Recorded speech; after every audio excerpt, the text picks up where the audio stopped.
show, we meet a brand new Kababayan performer here on Kababayan LA. But before we let him sing, we're going to talk to him first, along with his friends, Bona and Bachi. And of course, Marvin is going to be singing for us later. Hello, guys, and welcome to Kababayan LA. Hello. Yan. Bona, this isn't your first time you've been here before? No, I think this is my third time. Third time na. So, suki ka na ng Kababayan LA. Yes. What's up with you? What has been happening since? Well, nothing. Rehearsals, and then my regular stints every Friday and Saturday, the comedy bar. And for those of you who don't know or who haven't heard of her, Bona is a performer. Yes. Diba? Tama? What do you do?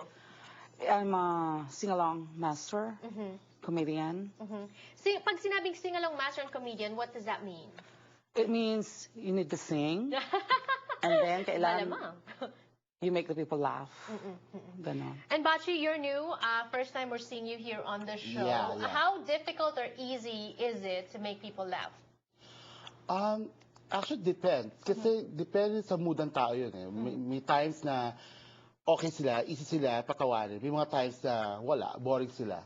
So, mahirap. Paano ginagawa pagka mahirap patawanin ng mga tao? Ako ay, pag may pumasok, tinitignan ko na yung mga tao. I read their personality, kung pwede or hindi.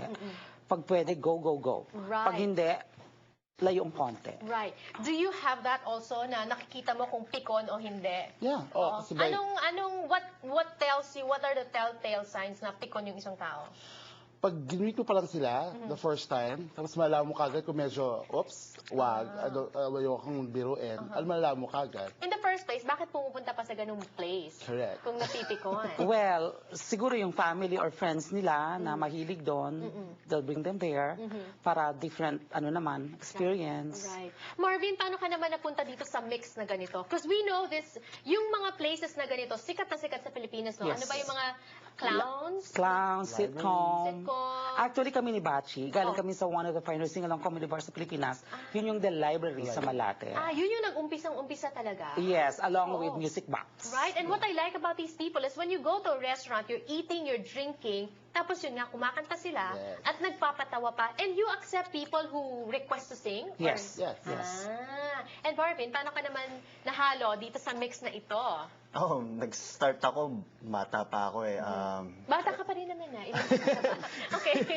Nag-start ako kasi nag-join ako ng mga karaoke singing competition. So, ayun, doon ko sila nakilala hanggang sa, doon ako nagsimula na kumanta hanggang sa nag-front act ako sa mga concerts. Right. And they are here today to tell you about a show that's happening on Saturday because it's the birthday of Miss Bona. Hello and happy birthday to you. Thank you. Yes, go ahead. Tell us about this. I'm inviting everybody on Sunday, October 23 at Josephine Bistro Bar and Grill in Cerritos.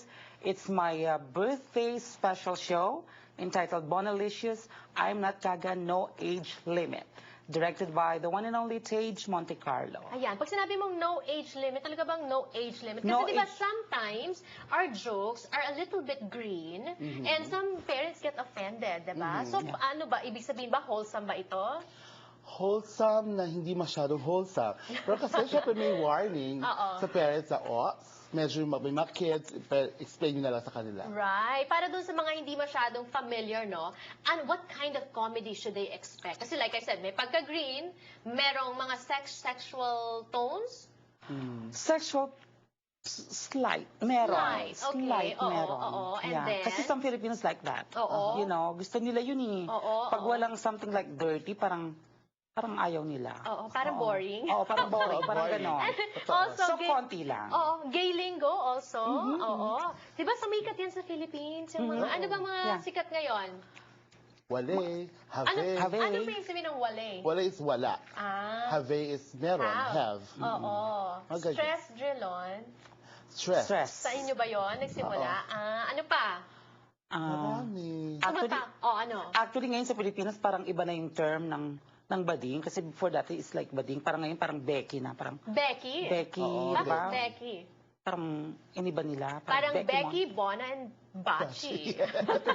Marvin, ano naman, I'm sure, when you're around these people, sobrang very funny talaga. Sobra. Ano naman ang, tell the people how they are pagka off-cam? Ganun pa rin ba? O mas Ayun seryoso nga na? nakakatuwa dun eh. Kasi on and off cam, talagang ganun talaga sila. Right, Oo, right. Minsan nga mas worse pa sa off cam. Oo. Ano naman ang contribution mo? Ay, kung sila yung nagpapatawa at kumakanta. Ako yung taga-kanta nila. Pure singing lang talaga. Yes. Oo. How did you discover your knack for singing and your talent for singing? I was really young talaga. Like, sinali ako ng sister ko sa sa competition sa barrio namin. And then, Saang baryo to? sa Novaliches, sa Amparo Subdivision. Amparo Subdivision. Nagkaroon And kami ng singing competition. anong doon. mga musical influences?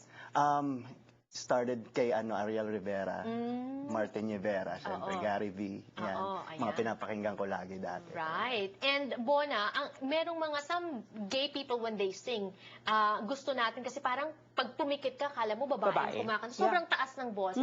Ganun ba yung sa inyo? Hindi. Hindi. Hindi. Hindi. Hindi? Okay.